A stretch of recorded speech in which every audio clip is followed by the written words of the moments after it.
talking about, because he didn't know about what you're talking about, because what you're talking about happened 350 years after Jesus. Wait, that doesn't follow either. Okay, so hold on, can I talk? So one, there's a father called Father Lapide when he's talking about biblical commentaries, really depth. It's really immense. It's crazy, but he literally answers this. So what God did is there's two ways of knowing God.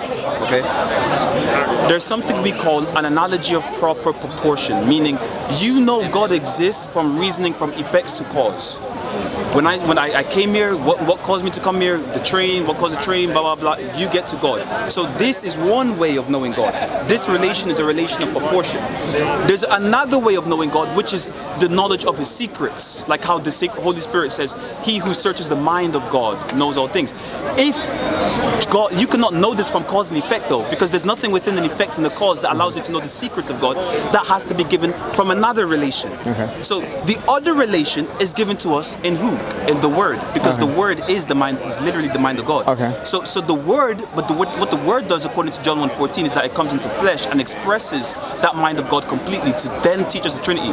So you are making not according to you, because the Cappadocian Fathers are the ones who taught us the Trinity properly. No, you said that it wasn't revealed fully. I said earlier that it was in a depository.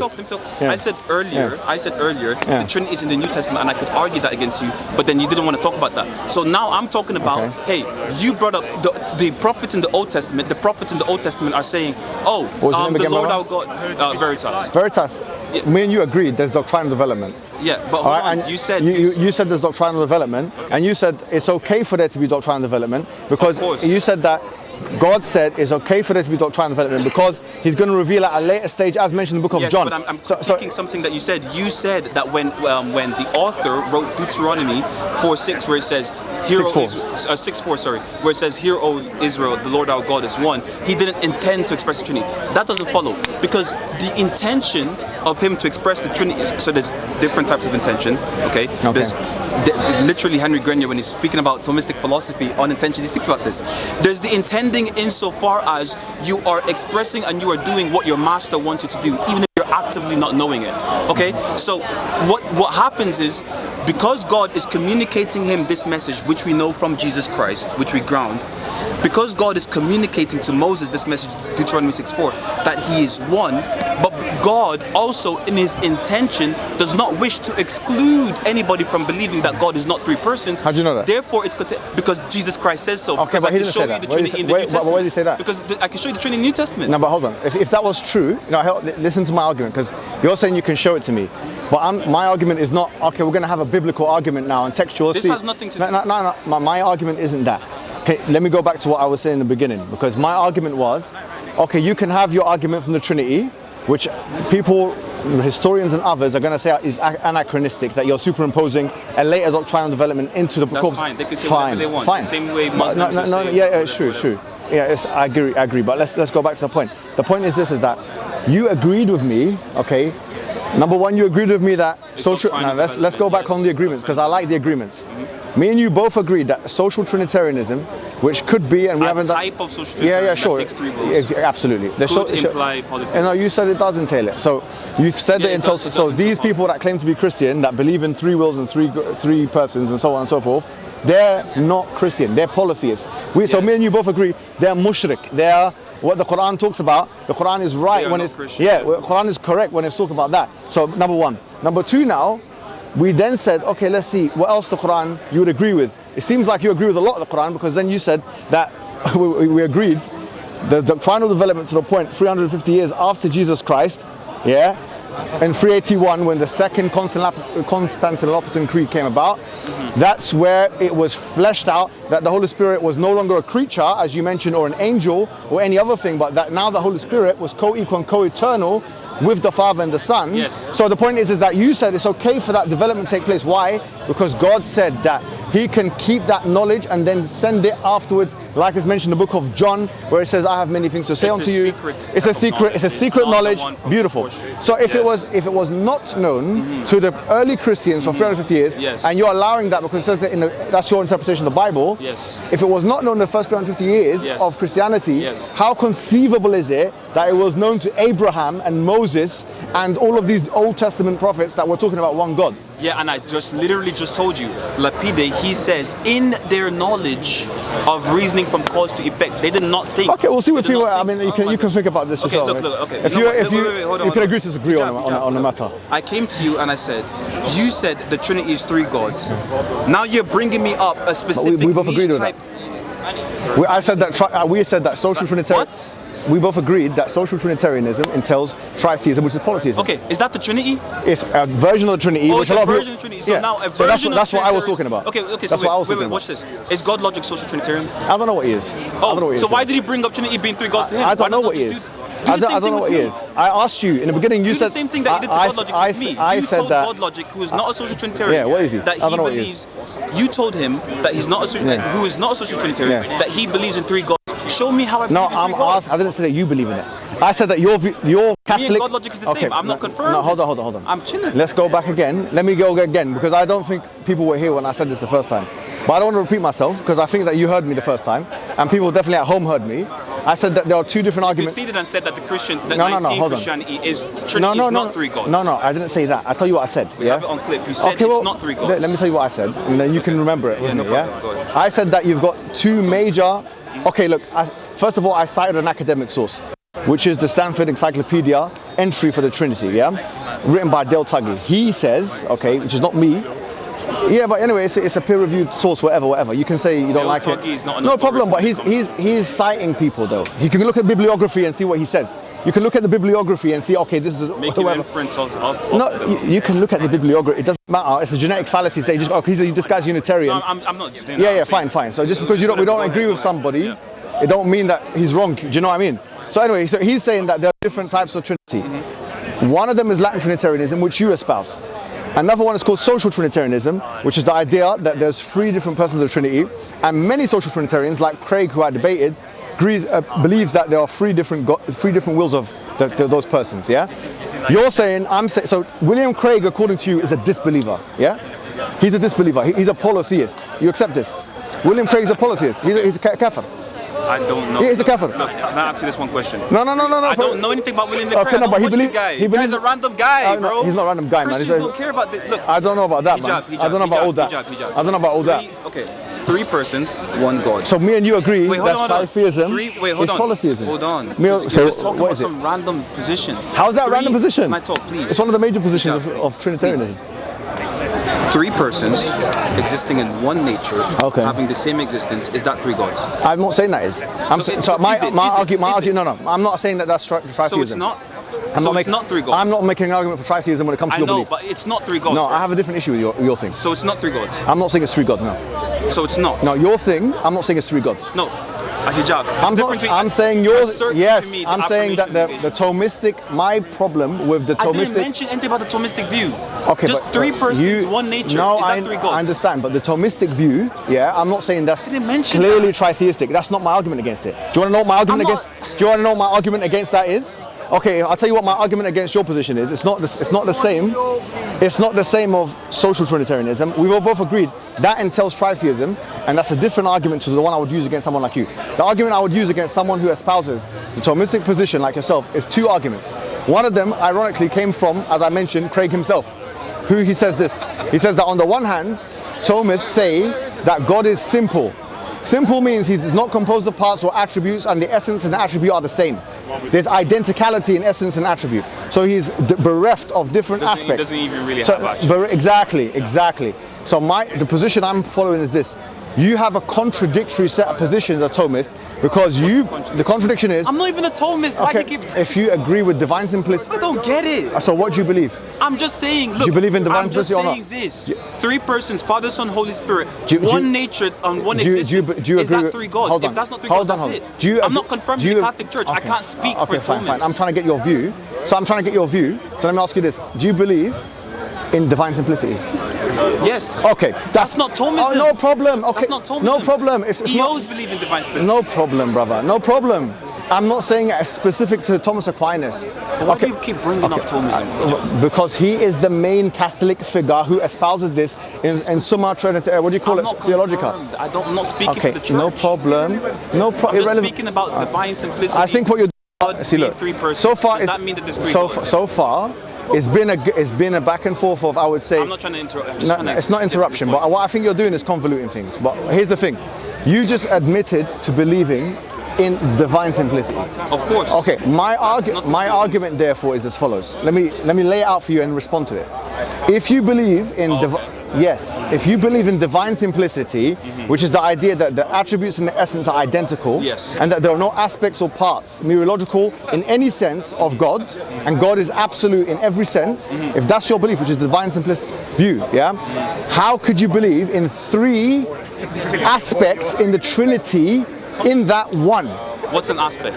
An aspect is a part of a thing which doesn't refer to a disassemblable part. Okay. It's a part which could be like, for example, if I say a part of his personality, it could be a part of, there's 8 different definitions of a part. It's one of those definitions. It means that so an aspect must necessarily be a part? It's a part in one of the 8 definitions that's made in mereology. Wait, but there's 8 definitions of a part. I'm asking you, for something to be an aspect, must it necessarily be a part? A part as in what? There's 8 definitions of a part. Okay, so a part insofar as it divides the whole. It's something that basically constitutes a whole, but it's not the whole itself. And sure. So yeah, absolutely. So aspects must divide the whole thing that they're made of? No, aspect is something which is not the whole of the thing, but is in that thing. Okay, not the whole of the thing is vague. Is it logical or real? It's a metaphysical understanding. So in mereology, there's wait, hold on. There's 8 different understandings of a part. Yeah. I'm not asking that, Hijab. Okay. And once again, you can refer. I'll give you a source. You can refer to the Stanford Encyclopedia entry. SCP entry. SCP all the time. Yeah, let's do this. Let's talk about this. Okay, what do you mean? Let me give you. Let me just tell you. I'm telling you. Let me give you a real life example. Hold on. Let me finish. Let me finish this. Yeah. The entry is the title of the page is mereology. Yeah. I know. That's not the point. But I'm not trying to interrupt. Okay, so sure. But I'm saying that you asked me what is a part. I said there's 8 definitions. No, I'm asking what is an aspect? Okay, because you said fine. An aspect must be a part. So an aspect is a part, but it's not referring to a disassemblable part, a composite part, or a divisible one that can be extracted from the subject matter itself. So for example, I say that, Veritas, I found him to be a very courteous and intelligent guy, very handsome individual, So that's fine. That's me giving you sort of predicates and attributes to describe yourself. It's not, I can't really remove the handsomeness from you. I mean, maybe I can just do something to you, but what I'm trying to say is that an aspect of your personality is not the same as saying like your arm. Okay, so do you get what I'm trying to say? So if I say I can take your arm off your body, but I can't take your personality necessarily out of your body like that. Okay, so the one I'm trying to say is this: if you maintain any distinction in divine simplicity, any ontologically significant distinction. Remember this terminology, If you maintain any ontologically significant distinction within God, you cannot maintain divine simplicity at the same time. Okay. That's my argument against your position. Okay, great. How do you respond to that? Well, the whole point is that's not even like really divine simplicity. Divine simplicity isn't. There can't be any distinctions at all. There is that. Divine simplicity. No. If you read Gonet and if you read Hugon on the Trinity and divine simplicity, the main thing about the reason why it's called divine simplicity is that there can't be any distinctions in God that cause composition in God. Because composition is directly opposed to simplicity. Now, please let me talk for 2 minutes, please, because you said a lot. Okay. So, for example, do you know what a composition is? Combining 2 things, correct? Would you agree? Depends on how you define it. Okay. Do relations cause composition? Can do. Okay. Does the relation between a father and a son have anything to do with the composition of a father? Yeah, in some literature, yes. Bro. Do you want me to tell you that? Is that your opinion? Is that your opinion? Do you want me to cite the literature for you? Is that your opinion? No, do you want me to cite the literature for you? No, I'm saying in virtue of the relationship. Okay, like for example, North and West. Okay, so what's the example? North Pole and South Pole. Those 2 are relatively opposing each other. Sure. Do they compose the magnet? The magnet is just one thing. It depends on. But the relations are different. So if you're asking me that question, it depends on one's epistemological. I'm asking you. Sure. So like, it depends on someone's a nominalist, a conceptualist, a Neoplatonist. They have to first ascertain that position. Because, like, for example, if you're a Neoplatonist, if you have a Neoplatonic understanding of the universals and stuff like that, then they would actually make that argument. A lot of the philosophers and a lot of the theologians made that argument that any kind of composite between essence and attribute, even if it's relational, that is a composite. Now I agree with you that it doesn't follow that it leads to contingency. I agree with that not any composition leads to contingency. I follow with that. But my point is that it doesn't follow that you can take two positions together, which is divine simplicity, which is bereftment of any kind of ontologically significant distinction, as well as believing in three distinctions. Your definition of divine simplicity, the reason why your argument is doing something called the petitio principii, or begging the question, is because your definition of divine simplicity already excludes what possibly could make the persons really distinct in the essence while having the same My essence. definition of divine simplicity is consistent. It's consistent with Aquinas. It's consistent with the Catholic definition. It certainly is. No, it's not. No, it's it not. certainly is. Gonet, in his book, he is a Thomist, okay, and he What's is he a saying? What's he saying? Yeah. So in his book, literally, I can literally Tell me when he died. Tell me about this Gonet. I don't know much about him. Okay, so he's I think he's a 17th century-ish, 18th century, I can't remember, but he's a really well-established something called a strict observant Thomist. So he's a Thomist, and he literally just observes Thomistic traditions. Where was he? Where was he born? Died? What area of the world? I think he used to be in France. I can't really remember. Why is he significant? Why are you mentioning this to me? Because he's a strict observant Thomist, and he's an authority in the Catholic Church, and he talks about how Catholics interpret divine simplicity. Okay. And divine simplicity is about So God. give me the source of this. No, I want to know more. I'm learning from you. Yeah, I don't know so Gonet. the Tell me book- the book is that you're talking about. Yeah, I can literally just show you. The book is called On the Trinity by Gonet. Can you tell me exactly what he said? Because I'll be interested to see that he actually says that there can be distinctions in God according to Thomas Aquinas. Every Thomist believes that there can be distinctions in God, because every Thomist, for Believe in example, Trinity. yeah. Wait, hold on. Let me give you a second. Thomas would say, for example, there's something called virtual distinctions, or a distinction of reason, or in God. For example, God's power and His love are the same thing. If God loves, He has power. If God has power, His power is basically coated by love. But they are still distinct by reason. They're distinct in how you think about them. Let's take. So divine simplicity. Hold on. When you said, can we? No, let me finish. Okay. When you said that divine simplicity is saying that there's no distinction in God, that's false, right? Okay, no, it's not false. Let me come back. I just showed you that there's conceptual No, you didn't show me distinctions in anything. God. I'm looking for your quote. So there's no conceptual distinctions in God? I want to look for your I didn't quote. say I was going to bring a quote. I said I was going to bring the book. You're going to send me Gonet's quote. I want to see it. I said I was going to bring the book of what God, the book No, bring on the the quote. Trinity. Bring the quote. I said the book. No, show me the quote. I don't need to show the quote. Okay, fine. So, no I said I'm problem. going to show the book. No, that's not problem. You can show me the book as well. I don't mind that. But going back to the point that I'm making, that is that if you're saying, look, there was one little important point that you made there. So look right here. Okay, yeah. I can put it on the camera. On the sacred mystery of the Trinity. And look at where I am. I'm on page 488. Can I read it? Can we read it together? I don't. This is not the quote. I don't have the okay. exact quote. It's 700 pages. I can't remember the exact page. Okay, fine, no problem. I'll show the camera. Yeah, you can show the camera, please. Okay. Yeah. No, but here's the issue, brother. Yeah. The issue is this. You just said this yourself. You said that the power of God and the love of God are the same thing. Yes. Okay, good. Now we're getting somewhere. You said there was no Well, distinction. no, hold on. I don't agree with that. I don't agree with you, yeah? But the reason that this is what I'm saying. There's no difference between power and love at all? No, you're saying that. You just said that they were the same. You're saying that, not me. They're the same in reality. Okay, what does that mean? Okay. No, tell me what it means. Tell me what you mean. Because what does that mean? Okay, the same in reality means, for example, I could use your glasses as a perfect example. Okay. So do you know what concave and convex is? Concave like a rugby ball. Yes. So concave, right? Like a rugby ball. No, not really, because the rugby ball has outward and inward. But concave is denoting the inward aspect, and it has an outward point. Okay. So your glasses like a rugby ball. Because the rugby ball has two. Fine. Look, your glasses, right, has a concave and convex aspect. Sure. Okay. Nice. Are you optician? It's something called. I wear glasses. Nice. But it's something called modes of curvature. So your glasses have a curve, and it has an inward curve and an outward curve. But there's still one glass. Sure. It's in reality, in reality, it's one pair of glasses that you have. Okay. But you have two distinct relations: the inward relation and the outward relation of the curve of the glass. Correct? Okay. Now, do you have two glasses from there? No. Is the outward and the inward aspect are they the same? No. But are they different in reality? Yeah, of course they are. They're different in reality? What do you mean? The outward and the inward? Yeah, the outward and the inward aspect of the glasses, are they This different? one and this one?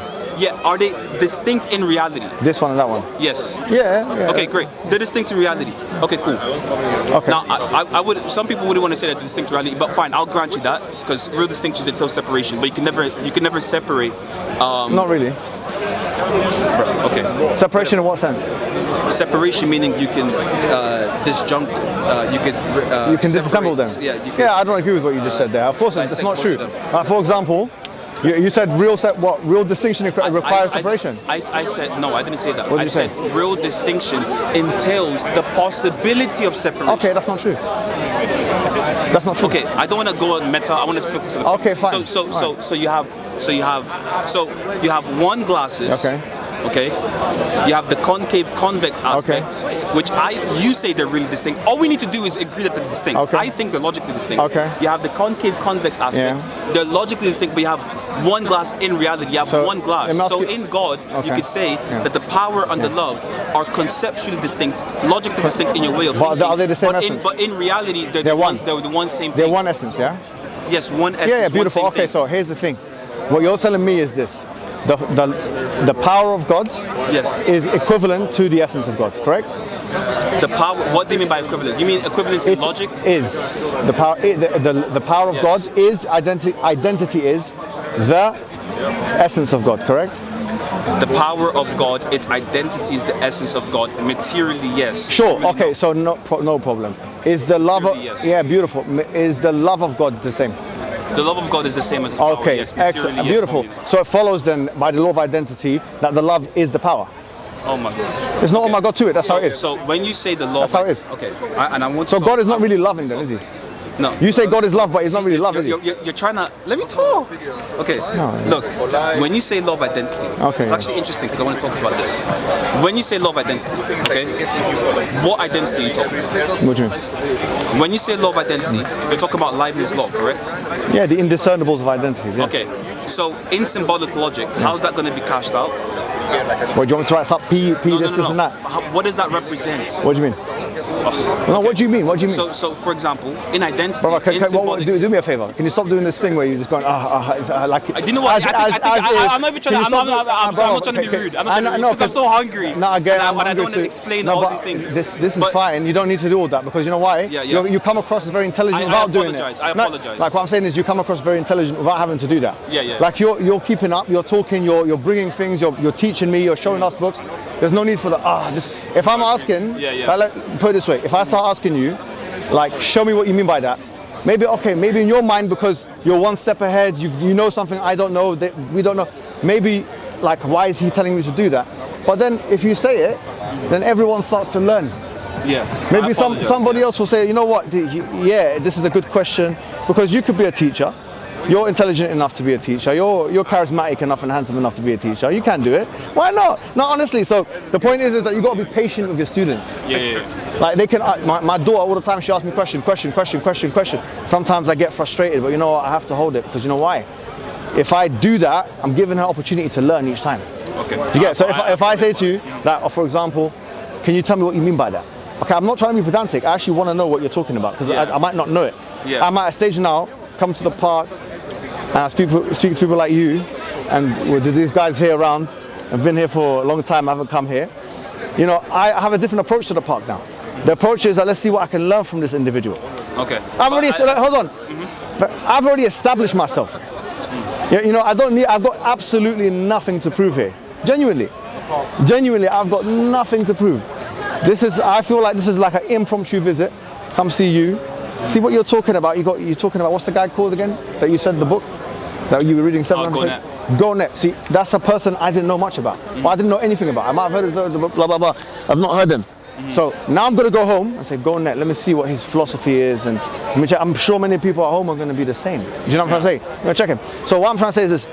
The point is, this is not, what I'm presenting to you is not an unsophisticated, unacademic rebuttal because it's been used in the literature, and so you having to respond to it is not a matter of you responding to Hijab. Hijab is not really established in the Trinitarian literature. I haven't written anything that's peer-reviewed on Trinity. I'm only citing to you people that have and are respected. So if it's not for me, then it's because you're going to have to respond to these guys anyway, as a person who believes in divine simplicity and as a person who believes in the Trinity. So I want to detail what the critique is fully. Wait, Yeah. like- No. I didn't even make a point. So let me just. wanted to continue my No, point. I get it. But what I'm trying to say is this. Okay. Understand this. This is the reply, because we have something similar in Islam. Yeah, we have different sects in Islam that happened aforetime. We had the Ash'aris and the Mu'tazilis and the Atharis and all these, and Maturidis, whatever. And discussions of a similar nature were had. So, for example, the Mu'tazilite school believed in something similar to what you're espousing. The Mu'tazilite school, the rationalists, they're called the rationalists, they said that the essence and the essence and the attribute are the same. Yeah, they said the essence is equivalent to the attribute, and the response by all of the other systematic theologians in the Muslim world, as is the response, as I've seen in the secondary literature in the Christian world, is the same, which is that if you're saying that's the case, then it collapses. You have collapse. So the Father becomes the Son becomes the Holy Spirit. So you're saying there's three different aspects of God. I said tritheism doesn't really apply to you. Do you know what applies to you more? Modalism. No. So let me tell you why. Let me explain it. I didn't just say this. I know. But what applies to the critique that, forget about Mohammed Hijab. He's nothing. He's nobody. He's doing MMA now. He's doing, I don't know what he's acting. He's doing other things now. Other people are doing Christianity nowadays. I'm just, trying to learn, trying to do stuff. But this is in the literature, brother. You forget about me. Okay. This is in the literature. So the literature says the following. This is the criticism number one. Criticism number one is there's a collapse between the essence and the attributes. When you say God is love, when you say God is power, and you say God is knowledge, he's all-knowing, he's hearing, he's seeing, if you're saying that and that's equivalent to the essence, it follows that if God's power is his essence and his knowledge is his essence, it follows that God's power is his knowledge. That is by the law of identity of indiscernibles. Yeah, number one. Let me finish all the critiques. But let me finish all the critiques and then come after, yeah? No. Do you want to do one at a time? No, because I can't. One at a time, go. I'm not a computer. All right, go. There are computers, maybe like SIG or whatever, but I'm not one of those guys. I'm just you know what I'm saying? So SIG is an Oxford educated guy, Yeah, exactly. That's what I'm saying. He's a computer. I'm not a computer. I'm not like SIG. I remember him. We had a conversation. Yeah. He's a good guy. Nice guy. I want us to have a conversation too, but okay. The reason why I asked you how is identity going to be cashed out is because in symbolic logic, okay, identity there. Symbolic logic. So what we're talking? So propositional logic. Predicate logic. Second order logic. Second order is predicate. Second order predicate logic, right? So predicates about predicates, right? No, predicate logic is second order logic. Over predicates. Second order and predicate logic are the same thing, by the way. Yeah. Predicate logic. But anyway, no problem. You can check in your own time. Go on, no problem. Predicate logic is first order logic. Okay. And second order logic. Cool. Maybe you're right. We'll check. Yeah. So basically, how that's going to be cashed out is if you have x is y. Okay. That means that all the properties of x acquiesce means agree, acquiesce with y, and all the properties of y agree with x. Okay. But then obviously and I didn't want to bring his name a lot here, but I'm just saying, like, when God logic brought up relative identity, you said do you believe in relative identity? I'm a logical pluralist. I don't believe in it, but I think it's of use. So with God logic, when he brought that up, you said, oh, now he's rejecting classical logic. How is he rejecting classical logic? No, that's not. I'm going for. But are we going for the relative framework now? No, I'm not going to the relative framework. Because that's completely different to what you were just espousing. That's one answer to your critique, and my answer to your critique is a distinctio virtualis, a distinction of reason. So it's a different thing. Yeah, there's so many different answers to critiques. What's your because thing? You brought up so many different critiques. So what's your thing? So mine is a virtual distinction, and I can come back to that later, because I think relative identity can't cash out a virtual distinction. But the whole point is, when you reject classical logic, you're rejecting constraint rules, okay? Things like contradiction and things like that. How is taking relative identity just reinterpreting the identity framework, rejecting classical logic? You're not. You can address. Well, that's a separate discussion. I know. You're not answering my question, though. I'm answering your question because I'm saying you're just diverted it. Because because you don't understand. What I want to say is that one way you can also solve this problem is through classical logic itself. How? In the idea of relative identity, which does not lead you That's to. That's not in classical logic, then. That's not classical logic. I didn't say it's in classical logic, so because relative identity is obviously, and I don't mean to do that, that's the last time I do that. Yeah. But relative identity is interpreting, right, identity and logic. And I'm saying you can take relative identity and just say, hey, look, when you say power and love, in God, all you're saying is the power and the love is the same F, not the same G. Or the same X, not the same Y. So the power and the love are the same essence, So are you going with or relative the same in essence. Is that your answer? My answer is a virtue distinction, which I told you before, Which is? which is a distinction of reason. How? So basically, a distinction that you make, a difference that you make by reason. So like an example is this, and it's a perfect example, Kwani. I would love this example so much. Okay. When I look at you as Mohammed Hijab, I look at you, strong guy. But when I look at you as Mohammed There you go. Hijab, you're just one human being, simple. You're just one entity in reality, right? Yeah. I don't look at you as a subject predicate. I just look at you, and then in my head, I divide you into a subject predicate. So then I say, Mohammed Hijab is tall. Then I say, Mohammed Hijab is smart. Say some Then more. I say Say some Mohammed more. Hijab- You know what I'm saying? Now we're talking. Now this is going to end soon. Eh? I'm saying- I like to end it, on this kind of points. Yeah, keep going. But I'm saying, so I conceive you as a simple unum being in reality, and then I divide you in my intellect into subject predicate. So that's going to be something called a distinction of reason. Okay. The distinction is produced in how your intellect, your mind conceives of it. So because the divine essence for us is infinite and almost like inconceivable because it's just so great, obviously the intellect, what it does is that it conceives different. Now you know how to shut me up, by the way. Just praise me. Yeah, I said that. I was quiet. I was like, you can keep talking, brother. You might say all the shirk that you want and stuff for Allah. I'm sitting there. Yeah, but what I'm saying is, so because the essence is infinite, the intellect, which is finite, has to break down that infinite essence into different aspects, right? So basically what we do is, because in reality, God's goodness is His power, the same thing like your tallness is you in reality. Okay. But because when I conceive of it, because it's so powerful, I have to conceive of it as being separated only in my mind, not in reality. Yeah, I know. That's the point. So God is not truly loved then. So hold on. When you brought up your God is not really love. Hold on. Doesn't follow. It does, of course it does. Hold on. God's love is the same as His power, power Give me same a as His second, knowledge, please. knowledge the same as His... When you, I don't have to give you every compliment every 5 seconds. Keep going. Yeah. But basically, Now this brother's learned how to do it. How you doing? You right?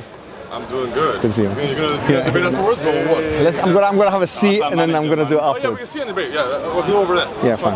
Okay. Well, Okay. we'll see. I spoke to another guy first. I did promise him. The Indian. yeah. So basically, so your critique that God wouldn't be love or God wouldn't be love wouldn't follow because God there signifies the essence, and I just showed you how the essence in reality is love. But when you intellectualize it, when you conceive of it, it breaks down its aspects. So are you talking because about? it's So are you much. making an epistemological and ontological distinction? The distinction of reason is an So epistemic one. yeah, sure. So you're saying, it's- but ontologically they're the same, right? Ontologically, yes, they're the same. Okay, that's the point. So God is not love. His love is the same as His power. His power is the same as His knowledge. Why would it His follow that God is and not do you know what love? else? Do you know what else? Wait, why would the negation Let me tell you what follow? else. Why would God No, not do you know what? love? Let me tell you what else. It follows the Father. But just make claims, back them up. Okay, so let me tell you again why it follows. Yeah. Okay, go ahead. If you're saying that the power of God is equivalent to the essence of God, yeah? The knowledge of God is equivalent to the essence of God.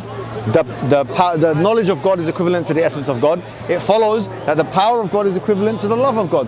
The love of God is equivalent to the knowledge reality, of... yes. Yeah, in reality, that's what I'm talking Not about. in the mind. I'm not talking about no mind here, brother. No. I'm talking about reality. Hold on. So that if you're talking about in reality, then what you said was false. Because if you're talking about reality, I thought you what just said you agreed hold with on. Because earlier you said Why? God is not love. But if you talk about reality, that wouldn't follow because His love is His power. Yeah, in but reality. His love is power. His power is His knowledge, so it's unintelligible now. That doesn't mean that the concepts collapse. Okay, so hold that on. doesn't mean So the concepts collapse. let me explain something. How do we know what... In reality, All right, your glasses are concave convex, but they're still distinct concepts. Veritas. How do we, when we say that God is all seeing, that's something everyone can understand, yeah? Everyone here can understand. I can see the tree here, I can see this, I can see that, yeah? When I say God can see, and I can hear you speaking to me, when I say I can hear, do I mean different things from seeing and hearing? Yes or no? You're Do I expressing mean different it? concepts. Sure, yes. beautiful, excellent, yeah? So when I say God can see, Allah can see, God can see, versus God can hear, are there two different realities or not? Allah can see versus God can hear. Are they two different realities? Yeah, God can see, God can... If are they you different? say no, because look, They're not. That's the point I'm making to you, brother. Hold on. So let me just. Let me Okay, finish, go on. please. If you say Allah can see and Allah can hear, you're expressing two different concepts. Now, I don't know if your view, maybe you reject divine simplicity, I'm not sure. But if you do take divine simplicity, No, I don't. then in reality, it would be the same, but conceptually, how you conceive of it, it would be different. There's a difference between concept and reality. I'm okay, just to make it So clear. when you say God is not love, that's Veritas, not true. brother, I'm not talking about your mind. I'm talking about the real world, yeah? Extramental reality, ontological reality. So when you say God is not love, that's not true. So then. no, I'm That's not saying true. that, let me explain what I mean by that. If I say God can see, and what I mean by seeing is something like being able to visualize, yeah? Seeing is being able to visualize. Hearing is being able to hear, yeah? Okay, so when I say seeing and I see hearing, I'm intending two separate ontological realities, yeah? With God, if you say that God is seeing and God is hearing, yeah? They're two different things. Do you get what I'm trying to say? Now, if you're saying with God, it's like, so if you say that God actually, his seeing and his hearing is the same thing in reality, yeah? Which is your view.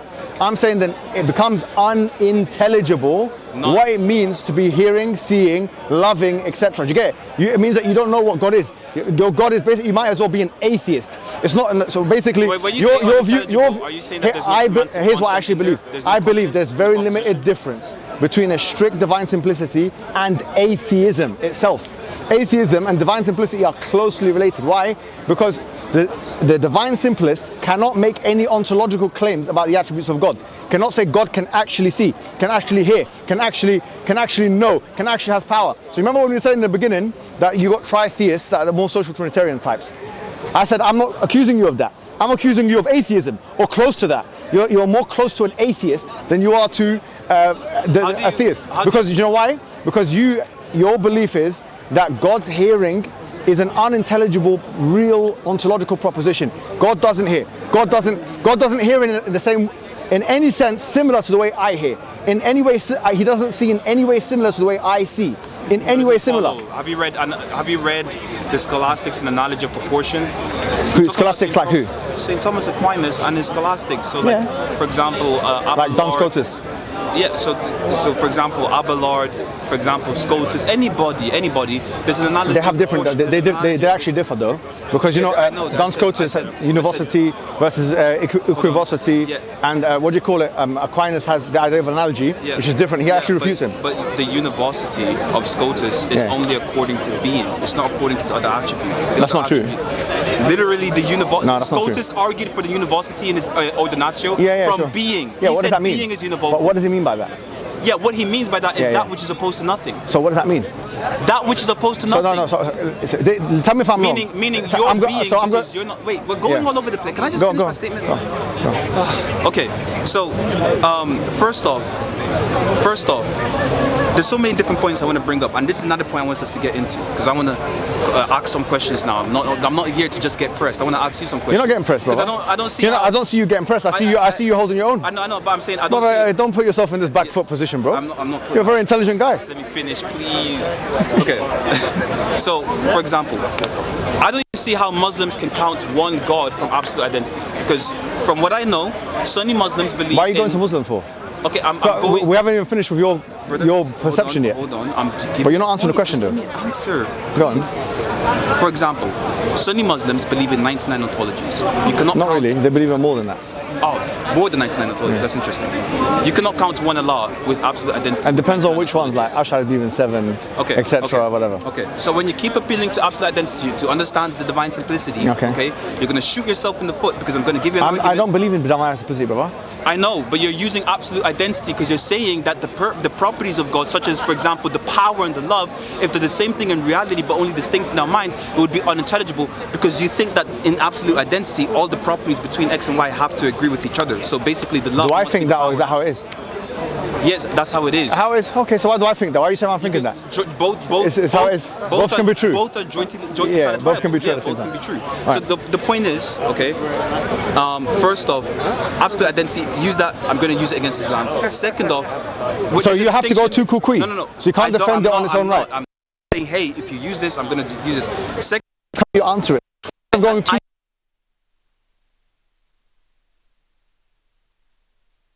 I know criticisms where if someone gives you a criticism that applies to their own system, you can't point that out. Fair enough. You can if you like. But Especially if there's. if the point is, I'm asking you a question, brother. My point is, Yeah. God's, because you said it's going to be unintelligible. Unintelligible in semantics means when you have a statement, there's no content there. There's nothing to be understood. So blah blah blah. No, there could be content. Blah blah blah. Google what It's not does it have content? It's not understandable. Blah blah blah. it Google doesn't- what has content? There's content there, but it doesn't have meaning. That's What the does it difference. signify? Unintelligence means it's about meaning. It's not about the content. No. It's not about the syntax. It's about the meaning. Content is what it signifies. What does the blah blah blah what signify? There's a difference between content and syntax. I'm not bringing up syntax. Why are you bringing up syntax? Syntax is the No, structure. you can have content there, but then it doesn't have meaning. That's unintelligible. Yeah. There's a different. Okay, you know what? Back to the point. Back to the point. Okay. Back to the point. But see here, now, brother, I've asked you one question, and you've gone to relative, you've gone to Muslim, you've gone to this, you've gone to that. You've been speaking. One question, you've been brother. speaking So way more. let me ask you the question dialectic. again. I'm trying to let me ask you the express let me everything ask I you want to say the que- because I know if you speak, you're gonna go for 5 minutes. So back to the power love thing. Before you interrupt me and give another thing again. What's the power answer love. to it? Wait, hold on. Yeah. Okay, just let me talk. The power love in God. What is unintelligible? Meaning by unintelligible, meaning what could not be understood in saying the power and the love of God are the same. I don't know if I can like it. Come on, brother, ask a very good question, bro. Sorry. He does look like Zakir. Yeah, he does. I was like, is that Zakir? That's his nephew. I was like, what the heck? Anyway, go on. But anyways, what is unintelligible in saying the goodness of God is the power of God, for example, materially, but not formally. Just because you don't understand it doesn't make it unintelligible. No, okay, that's not my argument. It's not an incredulity argument. So you just said if just because I don't understand it, I understand full well What's what. unintelligible about Okay, let me explain again. Everyone here can understand me, and I promise you, they haven't read as much as you have on this. And I'm sure this brother here understands what I'm saying. I'm going to maybe ask a couple of guys to see if they understand. Look, if I say, no, hold on. Look, listen to me. I can see, yeah? When I say see, I'm talking about visualization. I can see this tree, I can see the floor, I can see the sky, yeah? I can hear, which means that I can audibly receive what you're saying to me. My seeing and my hearing are different, you understand? If I said my seeing and my hearing are the same thing, then I've collapsed this understanding and definition of You're what's... not God. No, hold on. Can we just take it step by step, brother?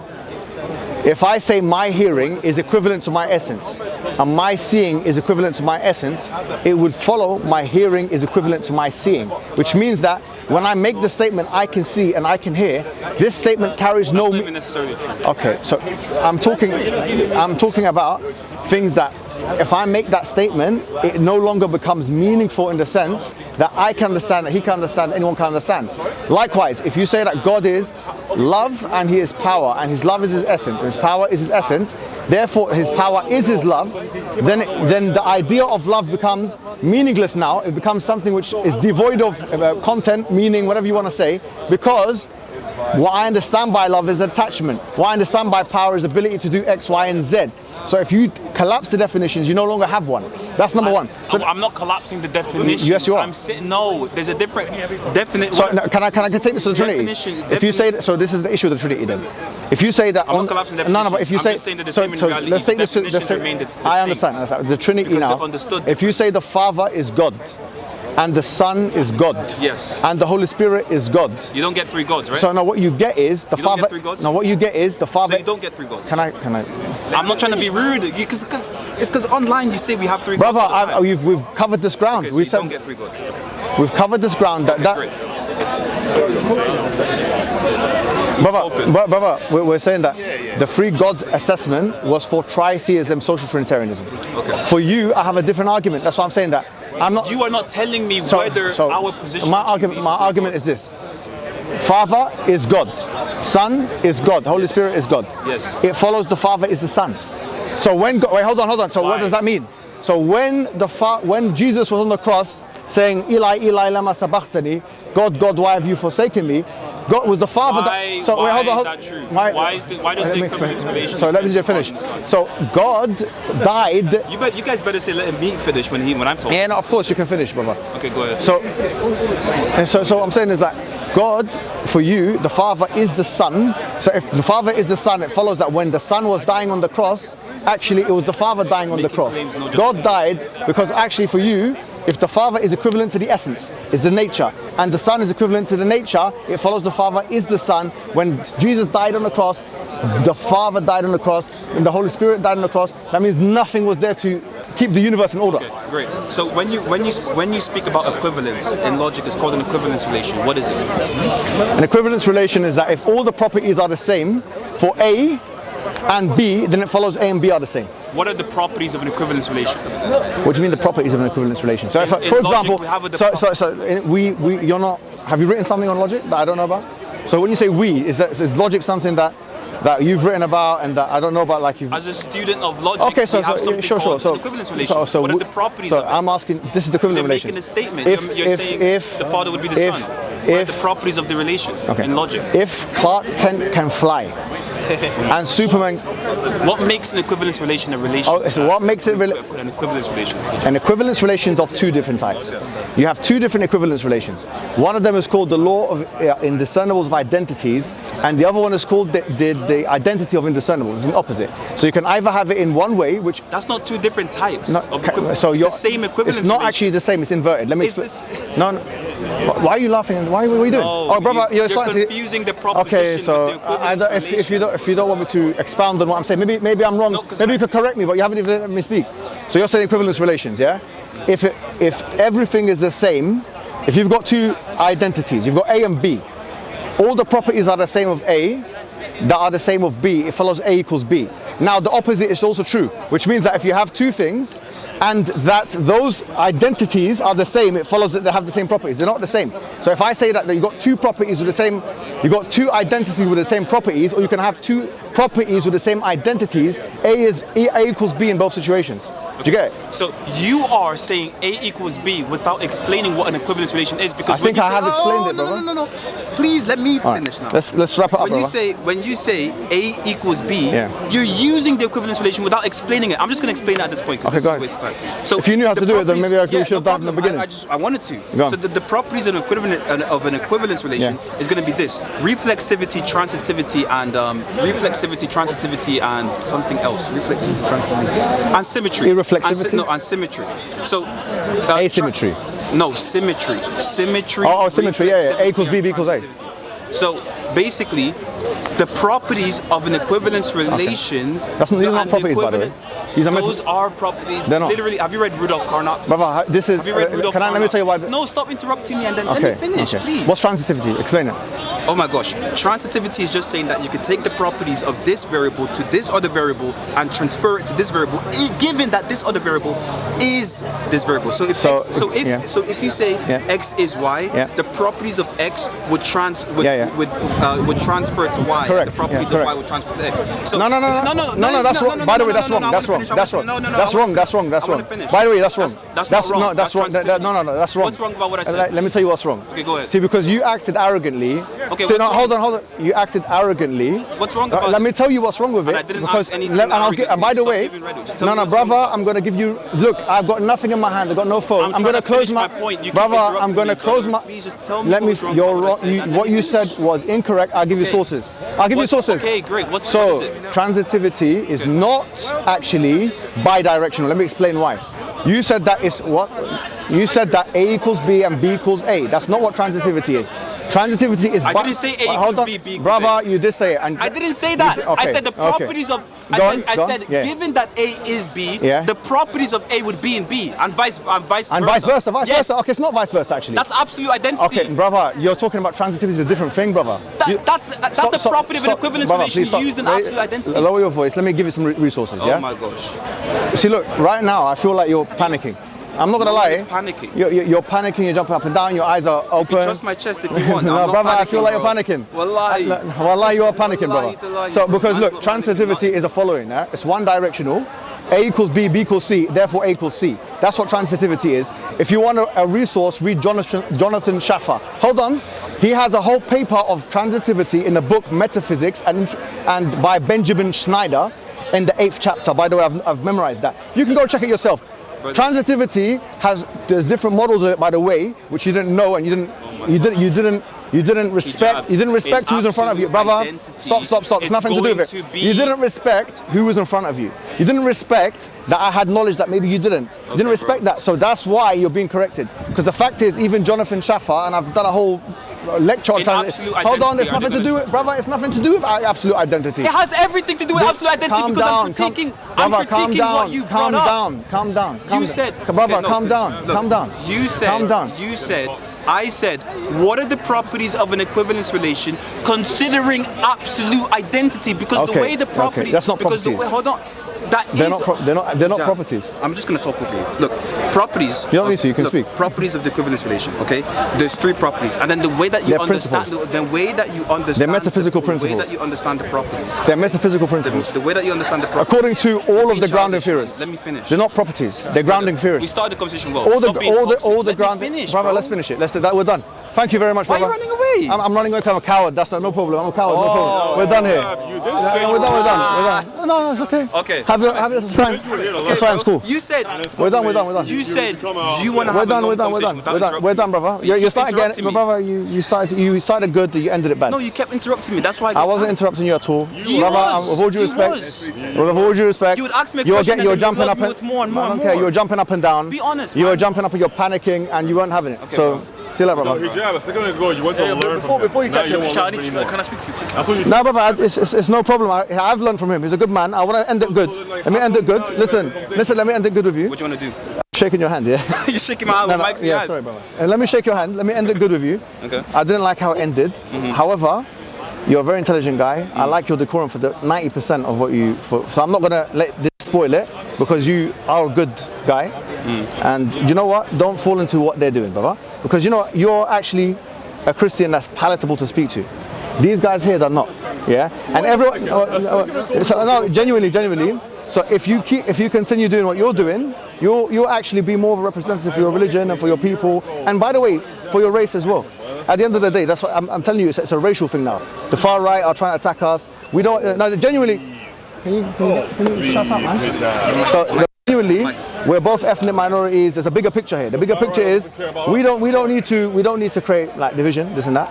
We differ on the Trinity. I ask you some questions or whatever. It doesn't matter. But That's the big picture. I'll You're a look clever first guy. out. You're a very intelligent individual. Transitivity is A equals B equals C, therefore A equals C. I agree, but the way it's going to be understood in absolute identity is going to be. Jonathan like, Schaffer has his idea of gonna counterfactual correlate. transitivity. He has the irreflexivity and what do you call it thing. And I've done that. But I've done it in my PhD, by the way. I wrote a lot about it. And I spent a lot of time reading it. That's why I felt a bit offended when you were coming with that kind of like know-it-all attitude. However, I'm not even trying to. no, I get. And by the way, I've done lectures on transitivity. Whole lecture, like you can see on the Sapiens, whole lecture on transitivity. Whole lecture on, so I know what it is, yeah? The point is, what I'm trying to say to you is, we can agree to disagree. You're a good guy, nice guy. We don't want to keep it toxic. The point is that the general principle that we have, the issue that we have with your version of Trinity is not the tritheist objection, it's the divine simplicity objection and the identity objection. That's not my thing. That's how social Trinitarians argue against you guys. It's going to stay like that. Who cares about Mohammed Hijab? That's in the literature. You're going to have to answer that. It is what it is. But thank you very much, brother. Thank you, brother. Are we shaking hands? Oh yeah. Thank you. Shaking hands. Yeah. That was. Yeah. Nice one, brother. Take care, man. Hijab, are you just gonna like run now or I'm going to sit down if you want to come and join. I'm going to speak to the Indian first. What Indian? There's an Indian guy that wants to speak to me, man. Do you know what he looks like? Oh, Arul. All right, fine.